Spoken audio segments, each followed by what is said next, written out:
So this is going to be kind of an impromptu little video here. I was just talking with a friend about stocks. I used to trade stocks for, I don't know, maybe 8 years, 10 years, something like that. And so they were asking me for a little help figuring out what to do with a little bit of money that they've got. And right now the money I think is just in cash. So, you know, you don't want to be sitting on cash for too long because it loses its value over time. So you're kind of faced with this very difficult question of what to do. Some people will tell you, a lot of Americans will say, I just put all your money, if you're young, put all your money in the stock market. Might be okay. Other people might say, put half in and 25% in bonds, 25% in cash, etc. I believe there's no real easy answer to that question, that there's no one size fits all. Personally, rather than give advice to people, and I used to manage money for people a little bit, and I really don't like it. Rather than give people concrete advice on what they should do, I would rather just give people information and they can decide for themselves what to do. So I thought I'd make this little video while this is fresh in my mind about what my advice would be for people just starting out. Because there's so much information out there, it's kind of difficult to figure out where to get started. And while those other strategies I mentioned, like putting it 100% in stocks and so on, they might be good. But I want to give you a suggestion for a minimum that I would do, which is something that I used to do is try to invest a sort of a Goldilocks amount where you're happy if the market goes down or up. And you're happy if it goes down because you'll be able to buy more, and you're happy that it goes up because, well, you've put money in and you're getting income from that. Well, it's increasing in value. So if you can find that Goldilocks area. So let's look at the S&P 500, what it's been doing. So this is the American stock market. Now I'm going to talk about, let's see, why S&P 500. You should just ignore the Dow Jones Industrial Average and use the S&P 500. Now there's a bit of terminology I want to put in here that we're going to need. Market capitalization. This is basically just the value of the company. Basically, the value of a company according to the stock market. Okay. And all right. So the Dow Jones Industrial Average is price weighted, and the S&P 500 is market cap weighted by market capitalization. Okay. So I don't think this is really important to talk about if you just follow my advice, but I also think it's silly to blindly follow someone's advice without understanding why. So that's why I'm going to explain this kind of specific information. But yeah, if we're going to look at what the stock market is doing, look here, here's the Dow Jones Industrial Average. So this is meant as an index. It's there to tell you how well the stock market is doing compared to how it's done in the past, and so on. Nikkei is for Japan, the FTSE is for the UK, etc. Alright, so these are indices or indexes, depending on how you say that. So the DJIA, the Dow Jones Industrial Average, okay, I'm not going to write it out. Dow Jones Industrial Average is a price-weighted index. Unless they changed it. I don't think they did. And this is terrible. This is really, really, really bad. Okay, but before we talk about why, we need to talk about... Okay, my friend mentioned that Apple is going to split their stock. Okay. Usually those are 2-to-1 splits. But sometimes you have other things, 3-to-1, 4-to-1, 10-to-1. And so what that means is that if you have one share of Apple stock, it becomes 2 shares. And generally, the price immediately cuts in half that particular day. So you don't gain anything from the split. It doesn't really matter. Let's just look at Apple's share price here. $440. So by splitting, and let's say roughly it goes to $220, then if you have $300, you can, or $220, you can buy one share in Apple. I think this is mainly just a psychological thing. It's just for psychological reasons. A lot of people look at the share price. But this is kind of maybe the first important thing I want to teach you, is that the share price is meaningless, just utterly meaningless. I used to not pay attention at all. Of course, it tells you if you made money or not, right? that's why people pay attention to it. But it doesn't. The share price alone doesn't give you any information about the company, and here's why: because companies decide how many shares to issue, right? If Apple does a 100-to-1 split, well, the share price is going to go to about $4.40, and so that's just arbitrary. They arbitrarily decide how many shares they want to be outstanding, how many shares they want to be out there. And when you become a stock, when you have your IPO, your initial purchase offering, that's when you become a stock, you decide how many shares to put out there. I think Google did some number that's related to pi. They put out maybe 314 million 159,323 shares or something like that, based on the number pi, something cute like that, right? So you just decide whatever number you want as far as how many shares to be out there. Another company, Berkshire Hathaway, which is Warren Buffett's sort of his holdings company, basically, that is famous for issuing very small number of shares. So the share price, let's see, I think it's BRSK. Let's just type it out, Berkshire Hathaway. Okay, there's the A and the B, and I believe if it's the same as it used to be, maybe the B is has 10 times as many shares. So it'll be, let's see, it's 203, and then the A class, there's two of them here, I'm not sure why. A is much bigger, so it's looks, yeah, is quite different. Anyway, this is one share is $305,000. Okay, so they have these different classes of shares. They're basically the same, but yeah, they did kind of make it more accessible for the normal person. But yeah, they've got it doesn't really matter. If we're talking about Apple's stock, whether it's $40 a share or $400 a share, it doesn't really matter, because most people are going to be investing more than, say, $400. So as long as it's affordable, it doesn't really matter. So the share price is a sort of arbitrary thing. It doesn't really give you any information. The first thing you want to look at with a company is the PE ratio. Okay, let's put this in lowercase here, and so this is the price divided by earnings ratio, and we have two ways of calculating this. Okay, we can do this per share, which will be the price per share divided by the earnings per share. Let's make this a little smaller so it fits. And you have another way of calculating it, which is basically for the whole company. Whole company, and it's going to be the total value of the company, which is the market cap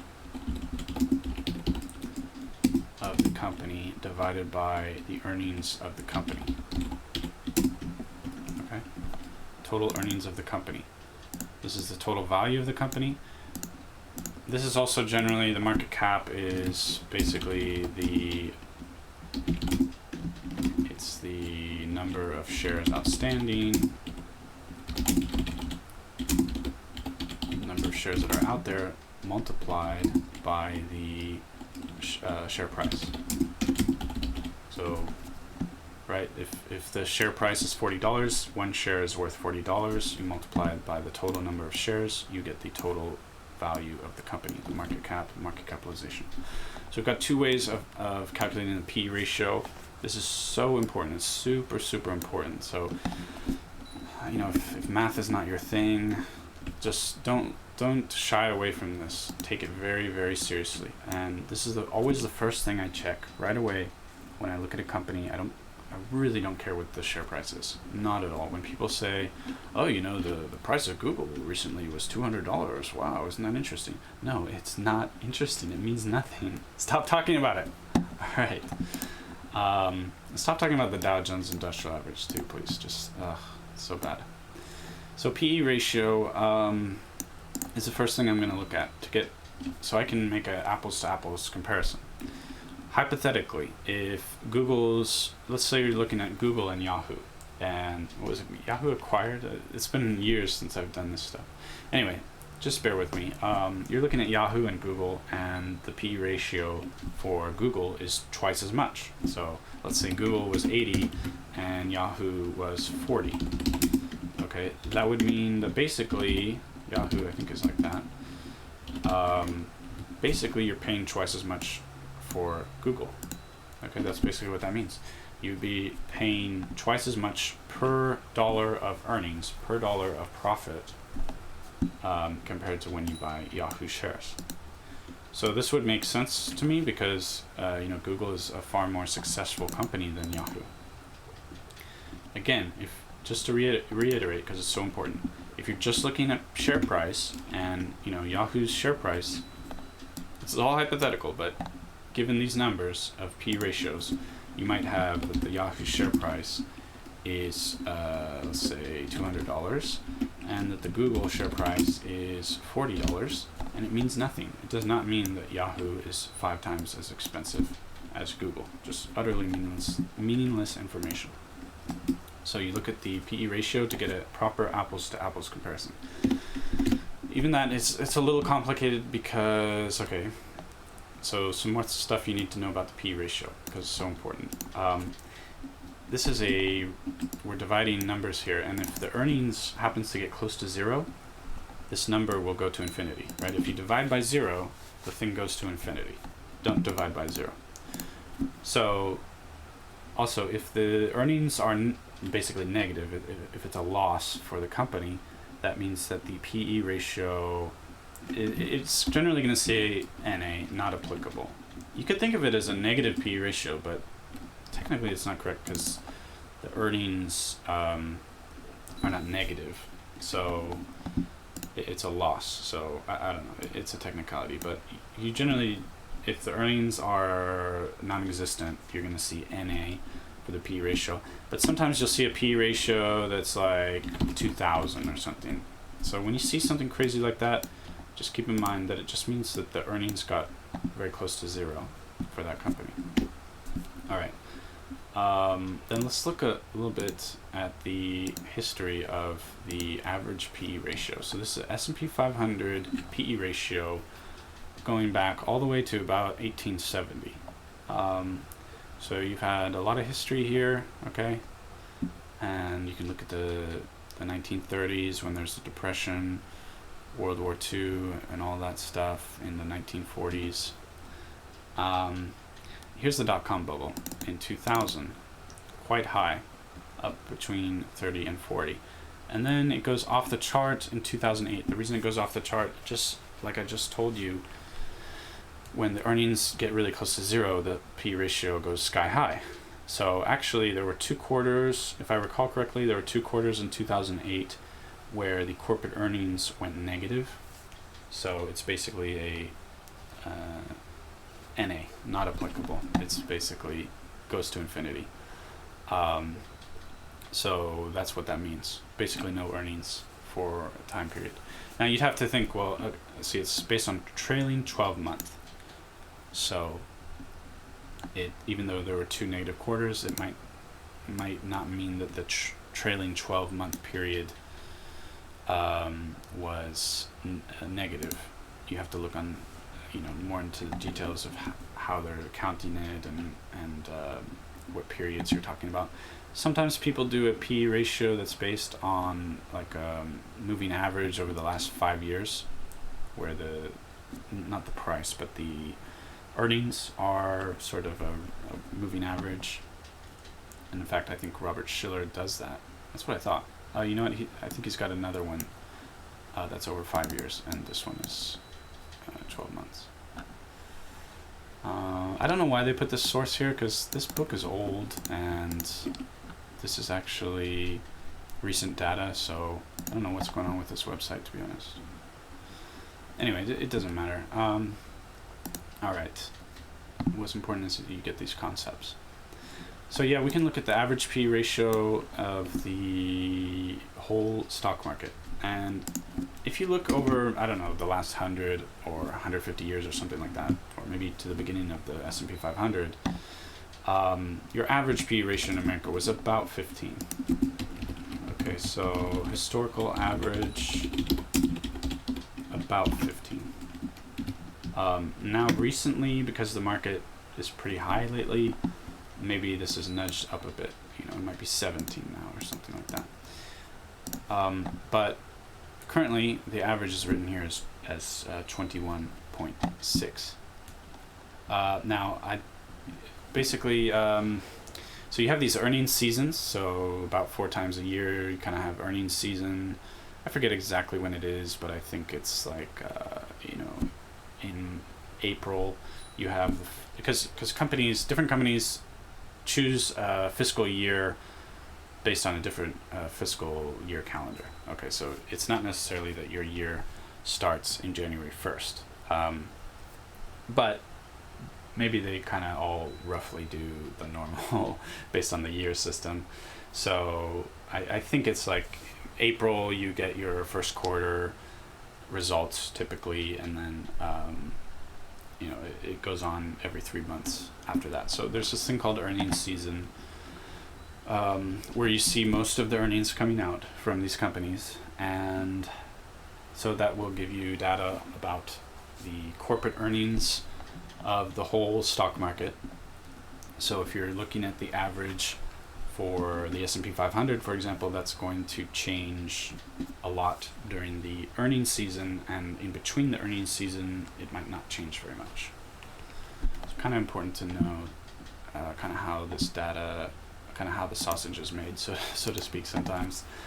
So I'm saying all that to say that, with coronavirus and all that stuff, what's happened recently may or may not be accounted in here. But looking at the chart, just this little spike. To explain this, let's look at the S&P 500 itself here a little bit. It's over the last 5 years, after last 1 year here. So over the last year, started at about 2,900 or so. It went up in February, before the real effects of the pandemic set in, up to about 3,370. Got hit hard as America was kind of realizing how bad the pandemic was going to be. Went down to about 2,240-ish. So what percentage would that be? It lost about a third of its value, just kind of off the cuff. Doing that math in my head, lost about a third of its value, and since then it's had a nice big recovery. So, but it's still slightly below where it was before it started taking a dive. So, depending on how far back you look, and always keep this in mind with graphs, because if you look at the last 6 months, or let's say I really need to go to Yahoo, because Google Finance used to be a thing, but I think they kind of stopped doing what they were doing. So let's look at the S&P 500 here. S&P, and it has this weird symbol, but it doesn't matter. It's also an index, so that might be why it has this weird beginning of the symbol. And then, okay, we can choose a graph here. Let's go full screen, we get a better chart. Then,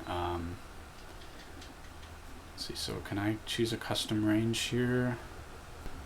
Okay, so I've chosen a custom range here of starting at March 23rd. So, if you read an article or something and it shows you a chart, it can show you just this part. They cut it off conveniently, and it's just this huge gain, and you think, wow, it actually says here plus 48%, I think.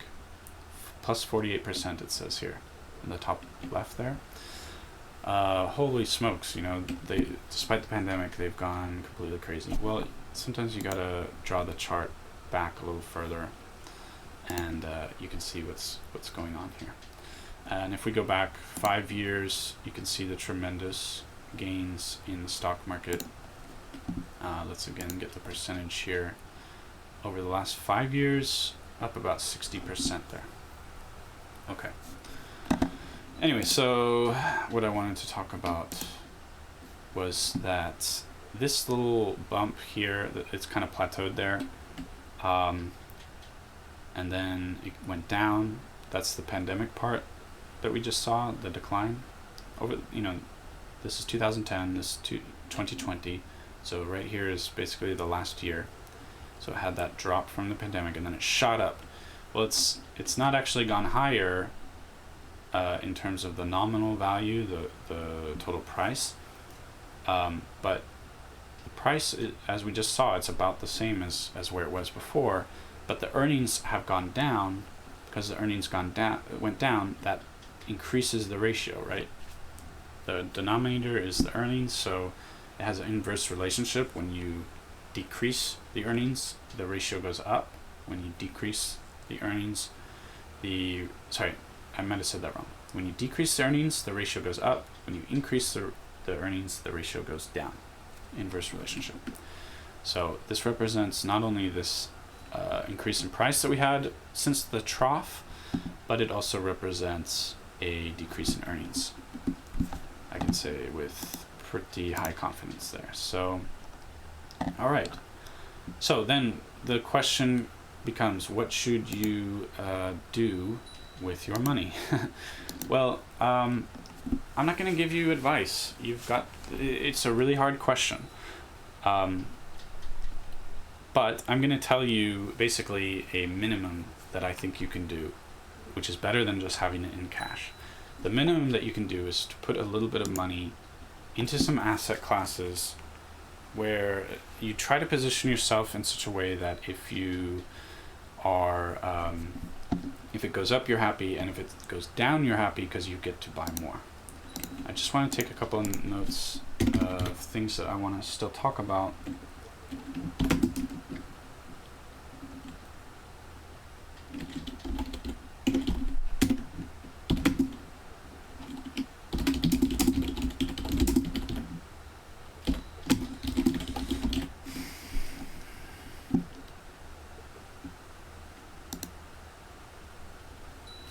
Okay, these are two more things that I want to talk about before the video is over. Gold and the idea of investing 100% stocks.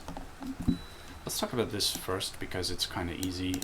I think the most important basic fact to keep in mind, this is what I'm going to talk about, and I just want to say it's easy to miss the forest for the trees. It's easy to get so into the details that you forget the most important basics. So this is the most important basic that you always want to remember, is that when you invest in stocks and the stock market overall, then what you have now is you have thousands or even millions of people who are now working for you, essentially.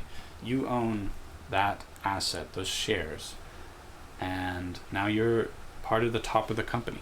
And so people are working for you pretty much every day, certainly every working day. And so there are all these people working every day to produce things, but also they are increasing their specialization. They're improving their human capital, so that's their skills. They're improving their organization. People are actively and deliberately trying to innovate. People are also innovating just intuitively without even knowing it necessarily. There's all kinds of innovation going on. There's all kinds of improvement going on, and efforts to do those things and to become better organized, to improve management, to improve strategy. All of those things are happening all the time, and by becoming a shareholder, those people are now working for you, and so you get to experience the upside that happens, this tremendous upside that has happened in, say, in this example, the United States economy has had this tremendous upside over the life of the stock market here. So all these decades of improvement. Now this is a P/E ratio. That's why you don't see the improvement over time. But if we look at the max here for the S&P 500, it's just up and up and up and up. In 1990, $352. Now it's almost 10 times that in about 30 years. It's typical that in a 10-year period, the stock market might double. There's nothing really unusual about that. So we're talking about the improvement of the economy overall. We're talking about the improvement of corporate America in this case. And it kind of goes all the way back to, say, stuff that Adam Smith talked about in The Wealth of Nations, where he talked about specialization. You know, in that book, that was kind of the founding of the study of economics, basically, in its modern form. And he talked about a lot about the specialization that people have in the beginning of the book.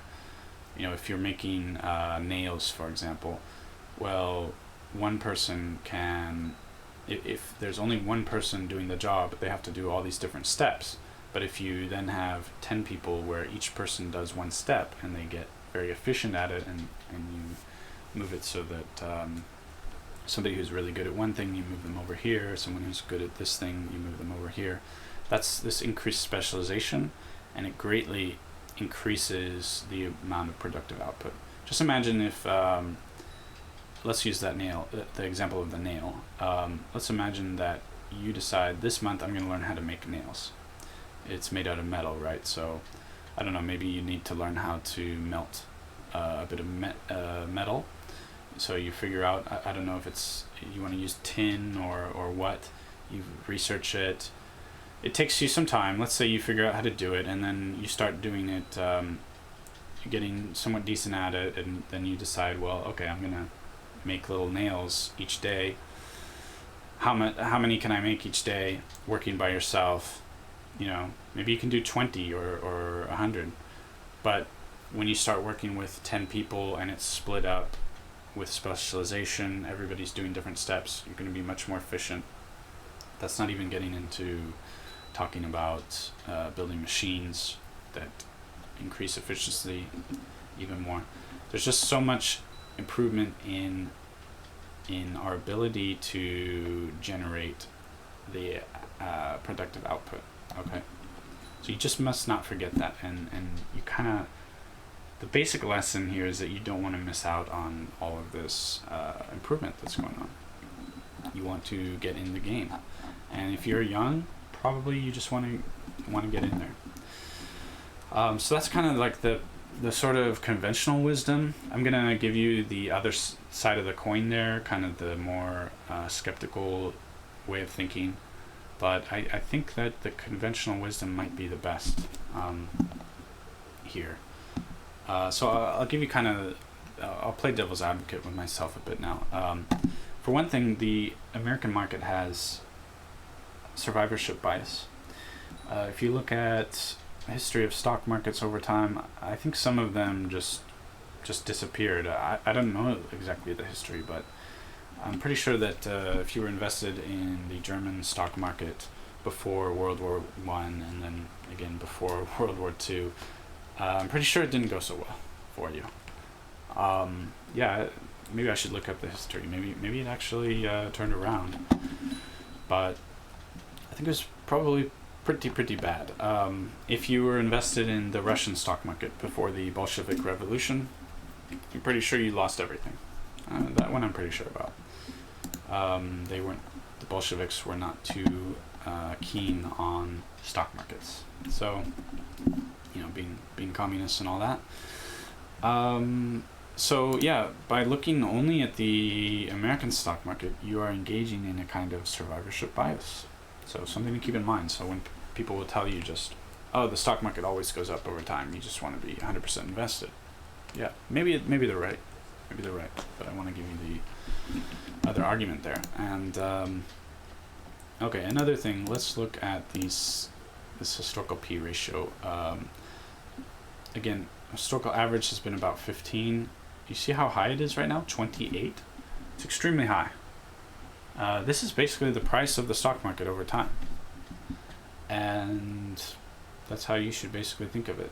We're almost at dot-com bubble heights. I really have no interest in taking part in this. I can't tell you for sure that it's going to go down. The way I view it is simply that this is very stupid. We just had a pandemic, and let's go over the last year. It's taken this huge dive. I think in June, GDP was down about a third. That's an insane amount. In the 2008 financial crisis, if I recall correctly, GDP went down from peak to trough, maybe 5%. I could be wrong. It might have been 7 or 8%. I believe it was like 5.6% or something like that. And here it's gone down more like 33%. Okay, maybe already a lot of that has come back already. But on the other hand, maybe there's going to be a huge global financial crisis that we have not hit yet. So I leave that to you. I'm not going to tell you one way or the other. It could be either way. Maybe we're about to hit a huge financial crisis and it's going to be a disaster that makes 2008 look like a picnic. Or maybe we're going to get through it and 2 years later, the stock market's going to be up here. Okay, and they'll be like, oh, we got through this, we're done. And we will get through it.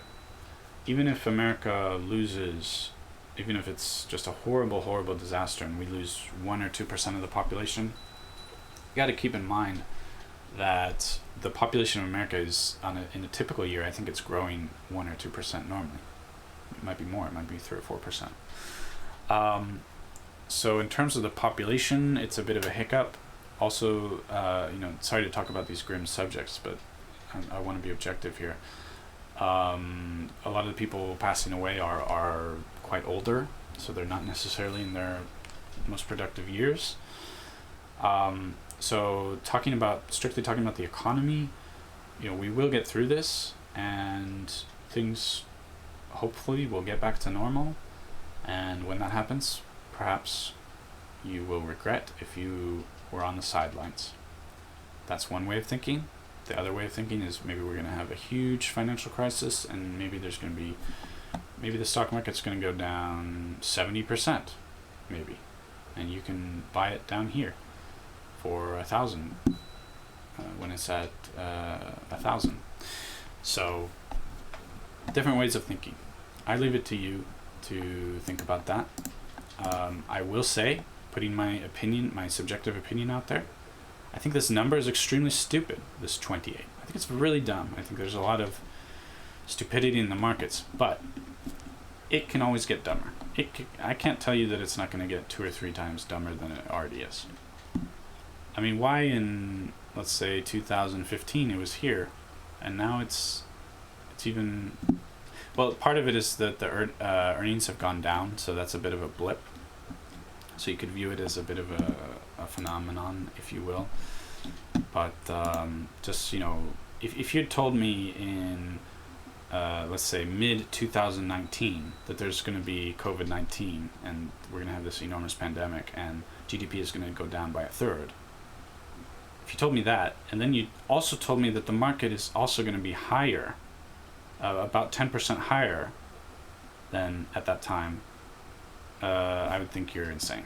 I would think that's complete nonsense. So I'm going to stand by my subjective opinion that this stock market behavior is stupid, but to bet against the stupidity of the market is a very, very bad idea. That will have to be another video about the stupidity of the markets. There's many examples. There are professors that will tell you that the market is highly efficient, and sorry, they're just wrong. They don't know what they're talking about. The markets are actually very stupid, and you must never underestimate the stupidity of the markets. That's what can really get people burned, that they assume that the markets aren't going to be stupid. The markets can be dumb longer than you can stay solvent. It's sort of, I'm paraphrasing, but that's sort of a famous quote. All right, we've talked about that. I want to talk about gold. The sort of conventional wisdom that you have when you talk to random people is that gold is sort of money of the past. We're beyond that now. It's kind of funny because, okay, yeah, fiat currency, this paper currency. Yeah, it's a much better system. Okay. In 1971, I believe it was, if I recall correctly, Nixon shut down the gold window, which means that he shut down the exchange. It used to be that you could exchange dollars for gold. That was, for a long time, most currencies were based on some kind of exchange for precious metals. Specifically during that time, up to that time, it was called the Bretton Woods system. So a lot of currencies in the world pinned their currency to the dollar, and the dollar was based on the idea that you could exchange it for gold. And I don't know if it's totally accurate, but basically before 1914, the dollar was 100%. I'm going to say before 1914, the dollar was about 100% backed by gold and silver. I'm just going to say gold. Maybe it was just gold. In 1913, 1914 is when you switched from, basically they started the Federal Reserve, which is the central bank of the United States. The Fed equals the Federal Reserve. I should talk about this a bit as well. Which is the central bank. I don't want to put it all in caps. Okay. Central bank of the U.S. Various countries have their own central banks. The euro is one centralized currency. So you have the European Central Bank. Basically, each currency is going to have its own central bank. Okay, so I haven't really looked into it, but I'm pretty sure that Norway has their own, the Norwegian kroner. I'm sure they have their own central bank. Same with Denmark. They have their own kroner. Japan has the Japanese yen. They have their own Japanese central bank. Okay, so again, this is super important. The Fed is the Federal Reserve, which is the central bank of the United States. They have the power to print money. Very important. So they started in about 1913, 1914. I think the law was signed this year and then enacted this year. And income tax also.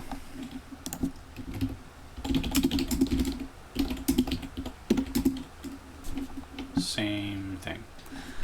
Now, if you want to get down the conspiracy theory rabbit holes and all that stuff, you could make the argument, and maybe I believe this argument, I don't know, I just want to share it with you.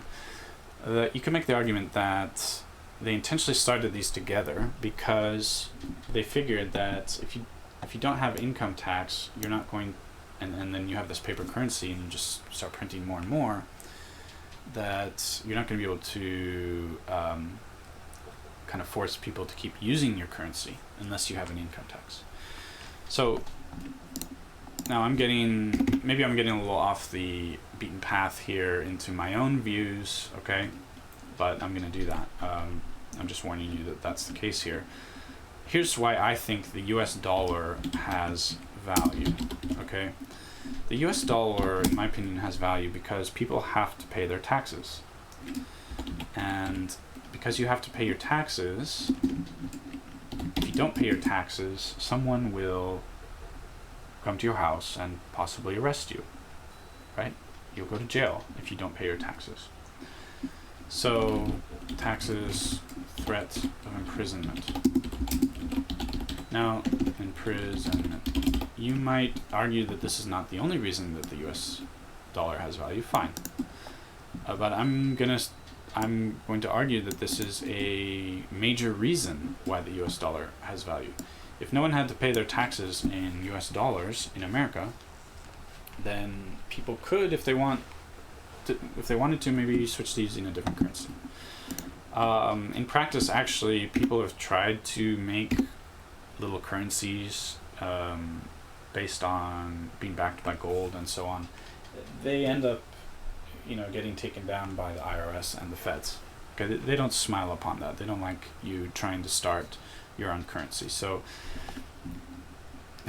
so I'm sorry to put it in these terms, but threat of violence, threat of imprisonment, and taxation, these are things that hold up the value of the dollar. That's just, that's my opinion of it. If you have a different opinion, feel free to share your opinion in the comments. I'd love to have a conversation about it. Alright, so 1914, before that, 100% backed by gold, roughly. They created the Federal Reserve. They started they started debasing the dollar. So after 1914, debasement. So it starts going down from 100% down to, over time. I forget when. I'm going to say until 1971. I hope I have the number. I'll correct it with text if this is not correct. If I got the year wrong, but let's say 1971. That's when Nixon closed the gold window. I think, if I remember correctly, maybe 30%. It was 30% backed or so in 1971. That's what they say. I don't know if you can even believe it. I don't even know if I'm remembering the numbers correctly or not. But anyway, over the decades they debased it more and more until eventually, there was no longer faith that the U.S. could continue to back up this exchange between dollars and gold. And just for historical context, this is when you started having like stagflation and this kind of stuff. I think the oil price shocks were after this, I think, like 73 or something. But in the 1960s, there was a lot of printing going on, so that contributed a lot to the stagflation. If you referred to someone like Milton Friedman, they might tell you that it was pretty much all actually from the printing of money, and it wasn't really the oil supply issues that was driving the stagflation of the 1970s. But I'm not an economist, so I'm going to defer on that debate to others. The economists can debate what the causes were, but definitely I can say with certainty there was definitely a lot of money printing that had happened in the 1960s and during the 1970s that created this. The 1970s were a very bad period for the U.S. economy. From all this is off the top of my head, so forgive me if I get these numbers wrong, I'll correct it. 1968 to 1982, you had a decline of about 2/3 decline in the real value of the stock market. Big decline over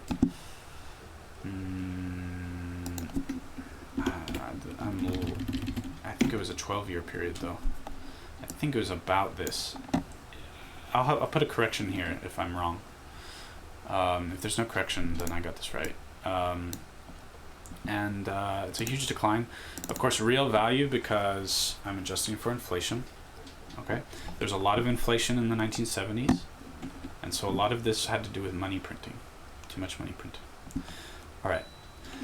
So in 1971, they got off the Bretton Woods system, and then if you had simply said, well, they're switching off the Bretton Woods system, so maybe I should buy gold, you would have had a massive, over, I think, the next 20 years or so, about the next 20 years, you would have maybe gained about, again off the top of my head, about 25 times your money in gold from roughly 1971-ish to about 1990. About 1990, I think. Maybe I'll put a chart up as well. So anyway, so you see enormous gold run in the 1980s, and then from 1990 to, and if you really want to check, you should maybe look at charts online. 1990 to 2000, really stagnation, or this is the gold price, okay, price of gold. Stagnation or about down by half, depends on kind of where you draw the lines in the chart and when you put your money in, when you take it out, and so on. So it's a 10-year period of roughly stagnation or kind of being down, depending. And then a huge bull market from 2000 till now, basically. Big bull market in gold. Lots of going up. So now big bull market in gold. Okay. So a little history about the gold price there. Here's the thing, is that since 1971, and I think it was largely due to this period of stagnation, so you had this huge bull run, and I think that in the 1990s you still had people saying, just put your money in gold, put your money in gold, put your money in gold. You know, over this enormous bull run, it affected a lot of people's minds, thinking that gold is great. So then, and in 1990s you had more media and advertising than before, and maybe lots of books published that you should be in gold, but you had this period of stagnation. It can't just go up forever, obviously. So for a lot of people, this kind of ruined their reputation, and they think, okay, it's not good. And also during this period, the stock market was up huge. Okay, so you really didn't want to be in gold during this period, and you wanted to be in stocks. Anyway, all that's to say that so before 1971, for all of human history, gold and silver was considered money and precious materials of value. I'll go on to say, because a lot of people say, oh, it's just for decoration and so on. Imagine if the room that you're in were made out of solid gold. And imagine if you put it up for, as like a museum or something, people could come visit. People would find it on Instagram. People would come and visit that room that you're in from all over the world. It would become famous just for being a room, but made out of solid gold. So do not underestimate the sort of the fascination with beauty that people have. I mean, there are these temples out there where, I don't know, maybe they're just plated in gold or whatever, but people go from all over the world to go visit them, to see objects made out of solid gold. They're worth a lot of money, all right? That's just the way humans are. We have this long history. There's also, contributing is the fact that gold is rare. It's an element. I believe it came from supernovas of stars that exploded in the past. So it's hard to get more gold. You cannot, being an element, you cannot simply create it through some kind of alchemy. You could create it through nuclear fission or fusion, but it creates, at current technology, it's such small, tiny trace amounts. It's insanely expensive to do that. Much easier to dig it out of the ground. So yeah, it's rare, and also another contributing factor is that gold is one of the least corrosive metals, I believe. So not only that contributes to its beauty because it's not rusting, right? You have these temples that are gold plated, or watches that are gold plated, that they're not rusting. That also contributes to its use for industrial applications. Like if you buy expensive headphones, the headphone jack probably has gold. Some pieces of your motherboard might have little bits of gold, and so on, for its chemical properties as an element. Its lack of corrosion combined with its high conductivity of electricity.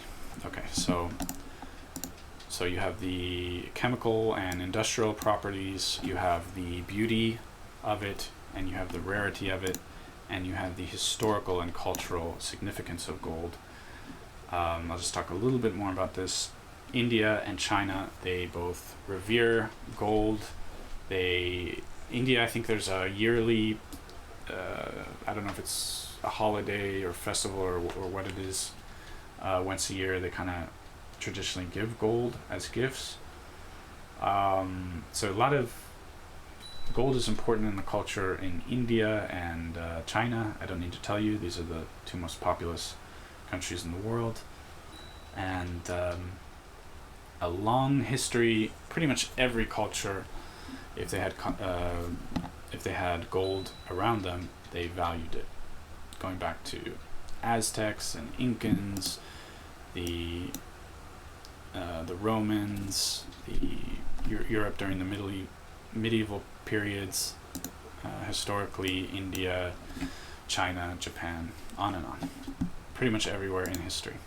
It's only in this recent, since 1971, that people start saying, gold, it's just a rock.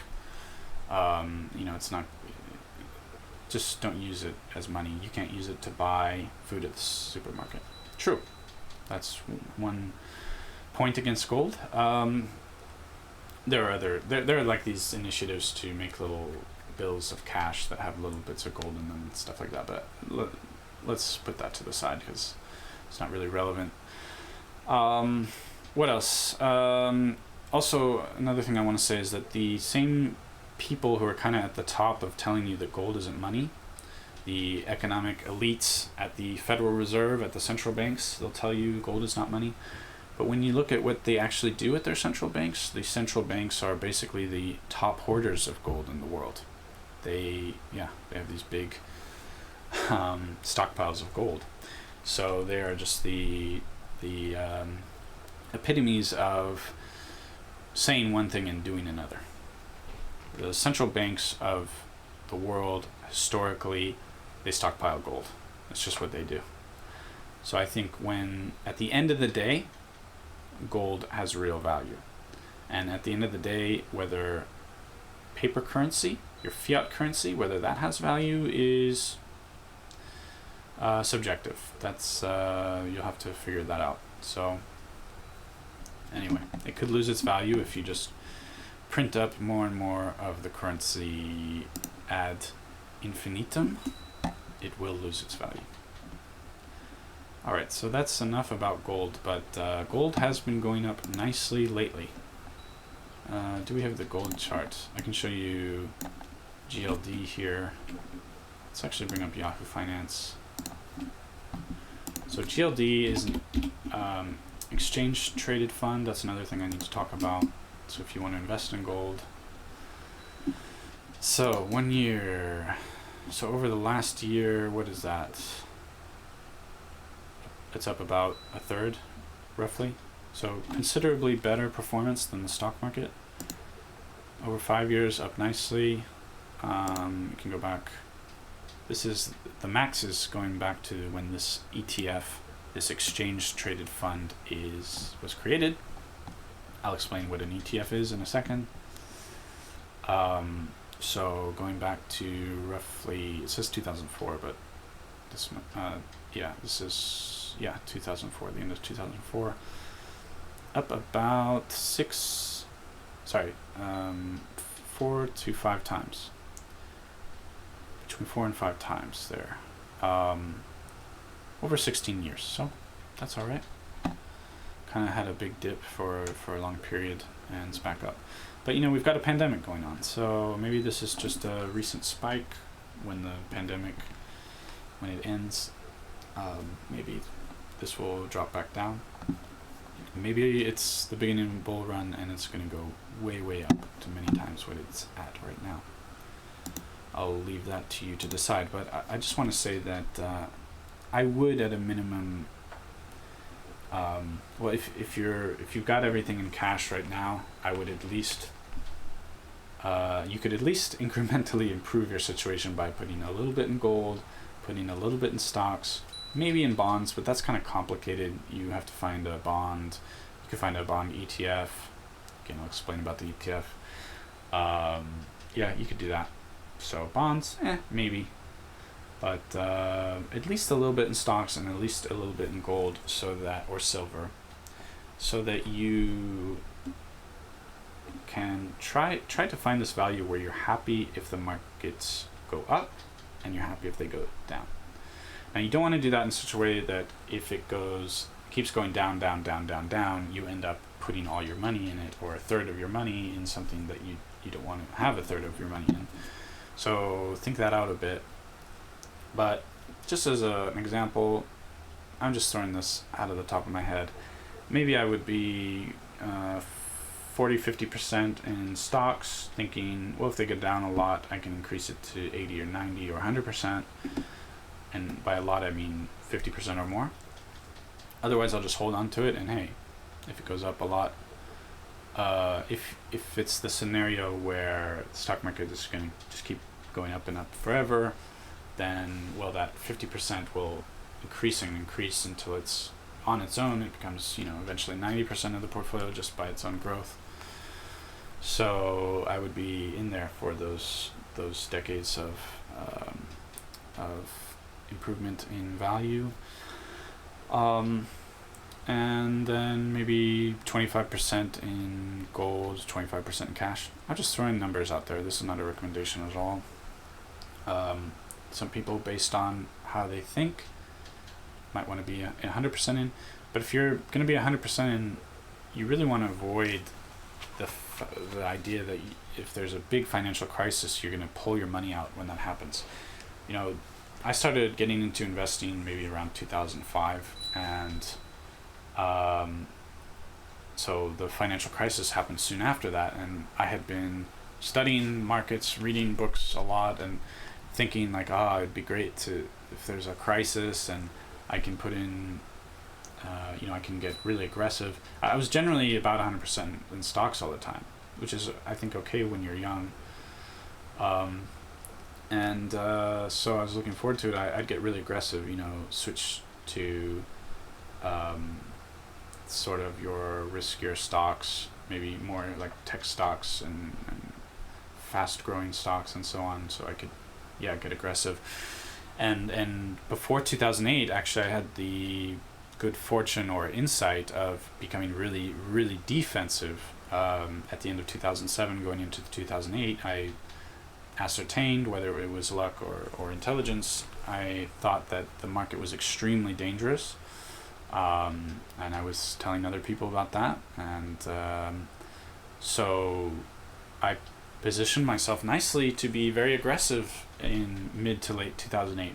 But when it came to actually 2008, it takes quite a bit of cojones to, in that kind of crisis, start getting aggressive. Okay, this shit is hitting the fan at that point.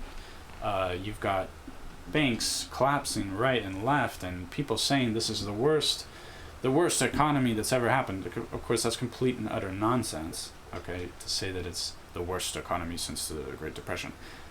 Maybe in terms of declines in the stock market, declines in GDP, maybe unemployment figures, but in terms of the productive output of the economy, it's like it goes down 5%, and then it's what it was in 2006 or 2005. It goes back a few years. So people running around with their chicken, like a chicken with their head cut off, saying it's the worst economy since the Great Depression. Just keep in mind, no, it's actually like the economy was in 2005, like 3 years ago. So, okay, there's unemployment issues and stuff like that, and bank failures. But they come back. You have a recovery, and things come back. Banks came roaring back, which tells you that we didn't need to bail them out. We didn't bail them out. We didn't get the bailout that they wanted, the Lehman Brothers bailout. That's the reason for the crisis. And 2 or 3 years later, the banks are having record profits, proving that you do not need to bail those bastards out. You do not need to. You don't need to do it. They came back with record profits. All right. Okay, there's a couple more things to wrap up the video. Right, the last thing I need to talk about is what is an ETF. So because you can invest in gold easily, this GLD, you can buy it just like you would buy a share. Go online, so if you haven't set up a brokerage account, set up a brokerage account. I used to use Fidelity Investments. I'd recommend them. They have good customer service, but you can check, out for yourself. Don't put it off too long. Set up your brokerage account. Go online. You can buy stocks. If you can't figure it out, you know, Google how or call them up, ask them. You use the stock symbol, and so just like you would do that for a regular stock, you can do that, for example, for gold here with the symbol GLD. It's just like trading a regular stock, that's it. So that's the magic of an exchange traded fund, or ETF. It exposes you to asset classes that are not just stocks. Well, it could be stocks also. For example, there's a S&P 500 ETF called SPY, symbol SPY. So I used to, oops, I brought up the wrong one there.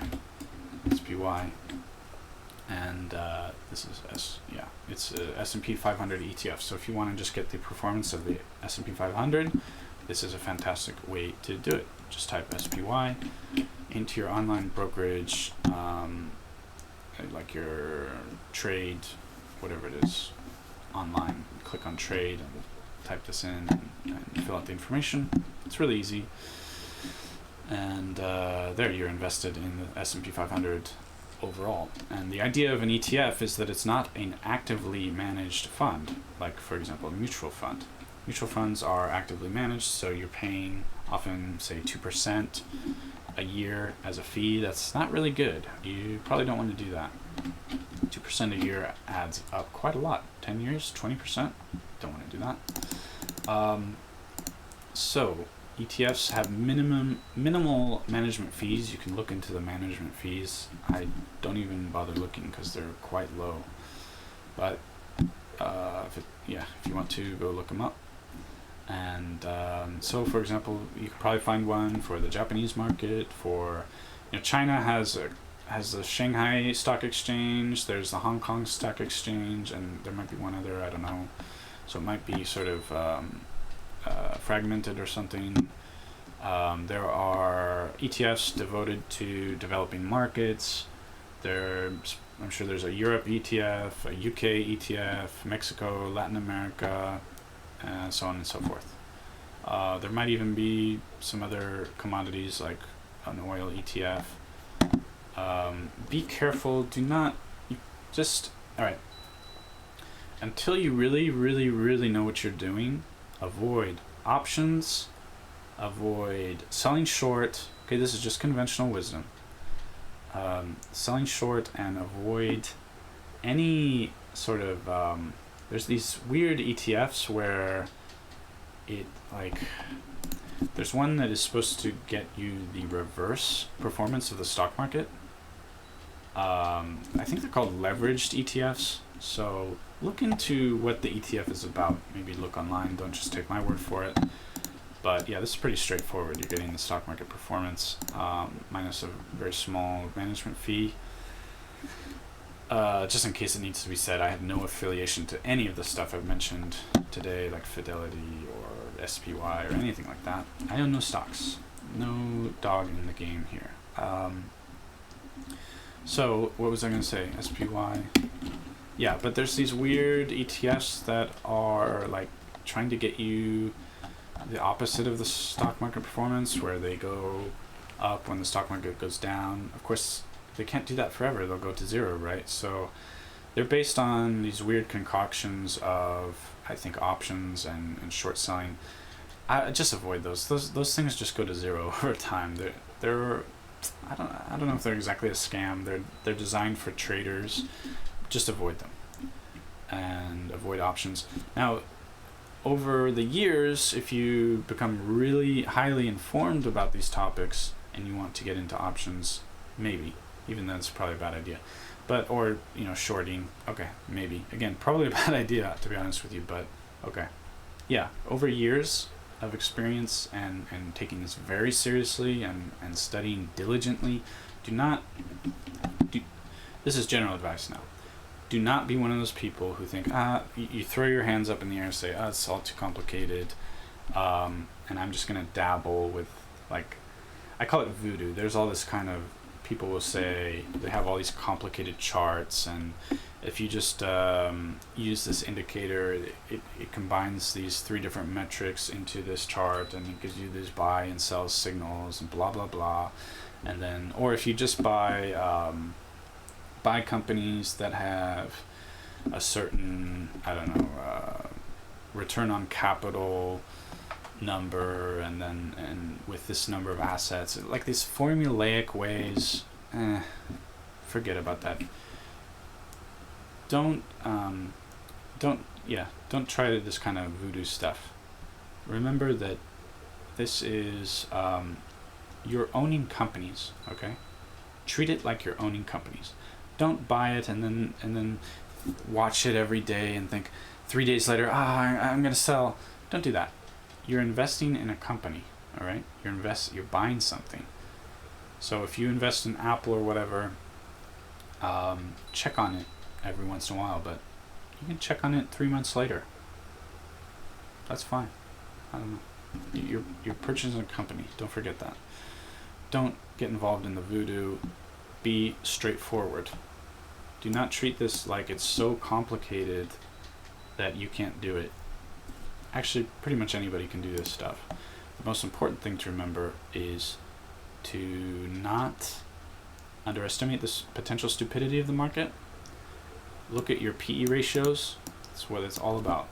It's about the earnings coming into the company and what it does with the earnings. I'll have to have more videos maybe about explaining about how you value companies. There's a bit more to talk about. You want to compare the PE ratio with the growth rates of the company, particularly the earnings growth rate, but you might be interested in the revenue growth rate. You might be interested in the assets that the company has, their liquid assets, if they have debt.